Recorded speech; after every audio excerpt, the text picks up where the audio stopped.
Welcome, everyone, to another episode of the Health Made Simple Show. I'm your host, Dr. Bart, and another great conversation today. This is a conversation we visited in the past, and we're going to do it again. Reason being, I see this so frequently in my office that it's worth me having a conversation many times in many different, I'll call it languages, different ways of explaining it. And that's the topic of anemia, the topic of iron deficiency anemias, B12 anemias, and oftentimes you don't know you have either one of these unless you get some lab work, yet many of you are walking around with the symptoms of it.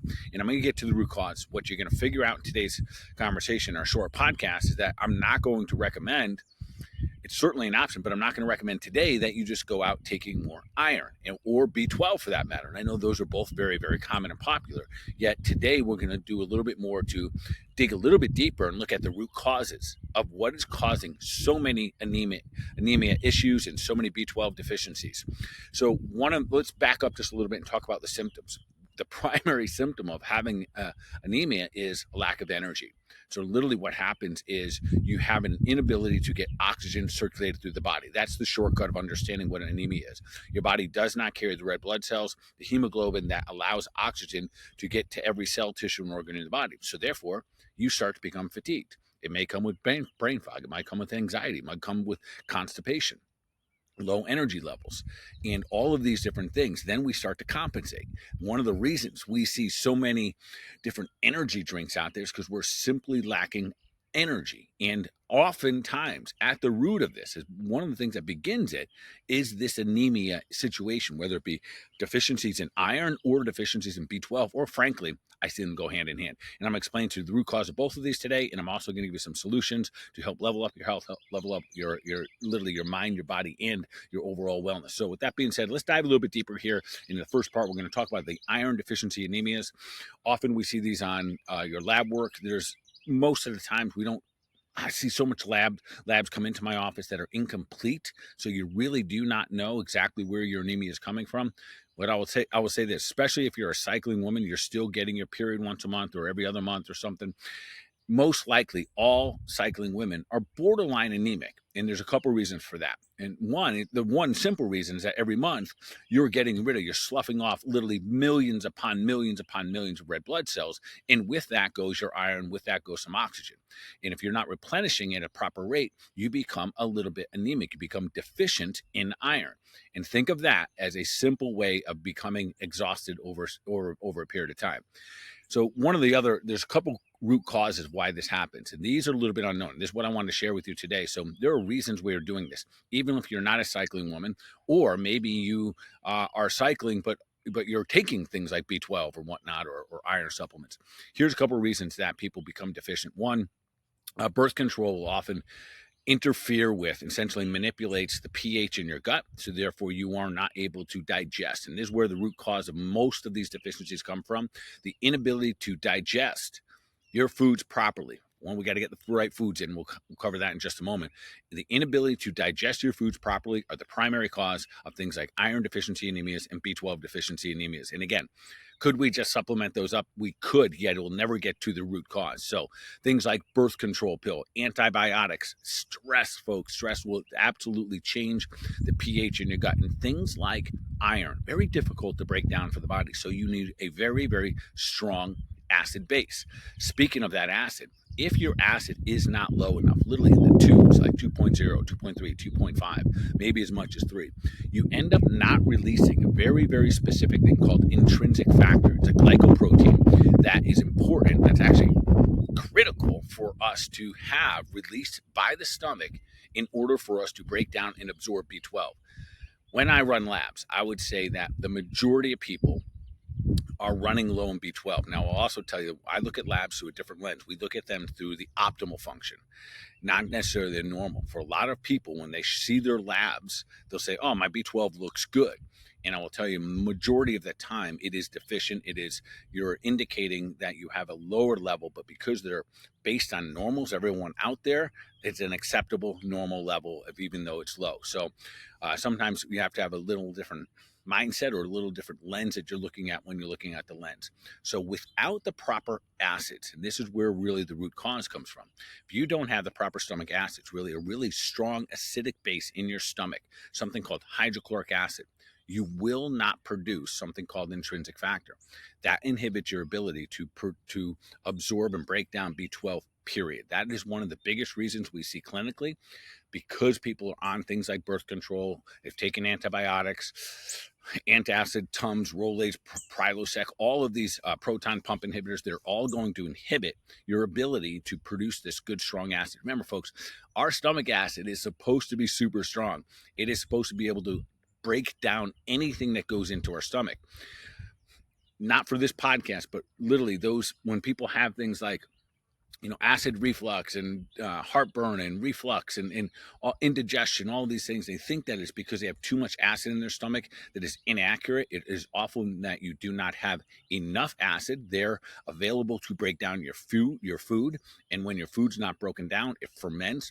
And that is what creates the leakage up into the lower esophageal sphincter.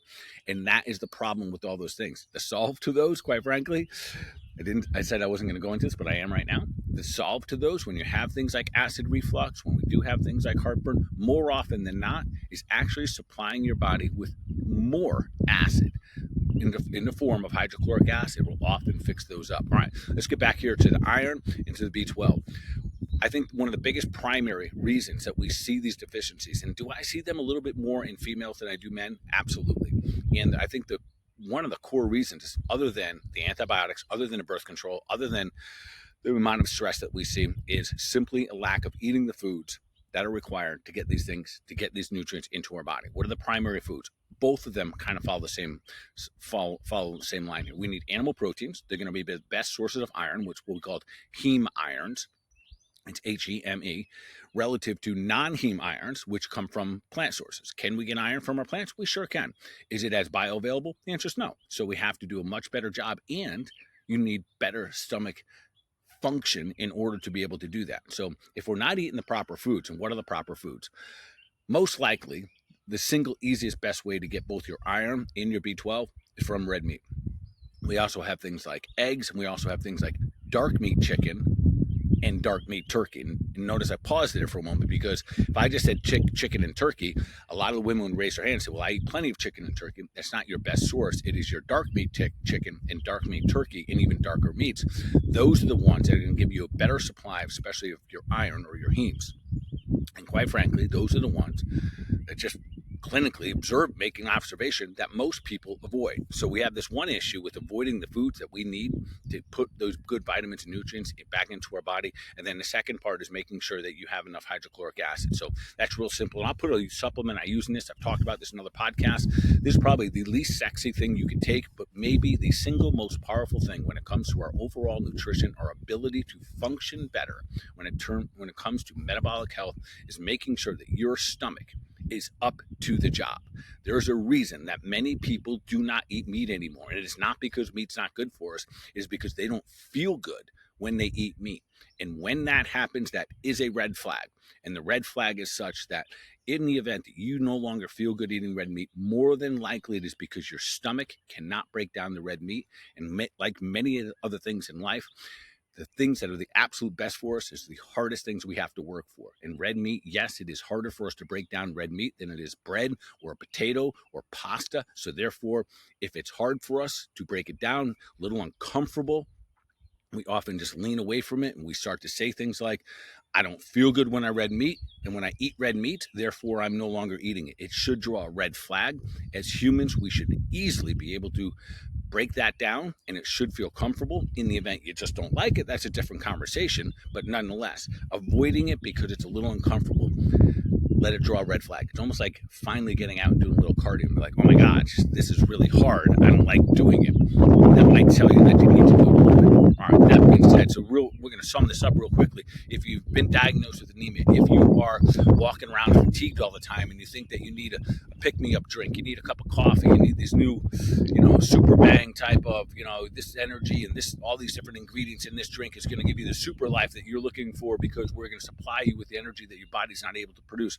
Listen, all of that stuff is kind of hocus pocus. It's leading you down a track of not addressing the root cause of things. And the root cause of things is your body is able and capable of producing you as much energy as you possibly want, as long as you are providing the tools and making sure that your systems, your organs, and your glands are up for the job. So with that being said, let's eat the foods that give us good sources of iron and B12. We're talking about organ meats. We're talking about eggs. Make sure you get the yolks.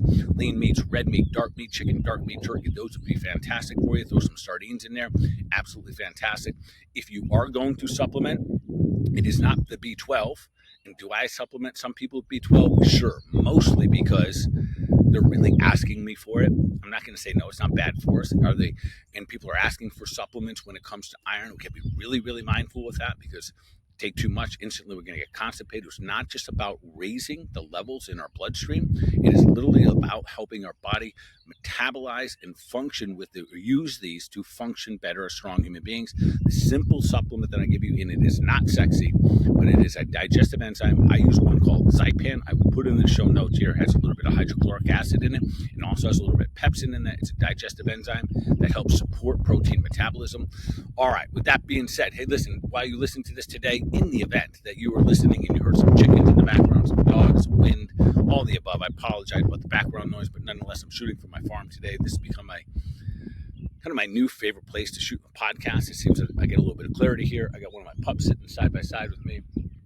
I was just getting chased around by my rooster just a moment ago here, trying to figure out my relationship with that guy, because he still tries to kill me every time I walk into that coop. But nonetheless, I like this little place, so hopefully you're able to digest this podcast without too much distraction of the noise in the back.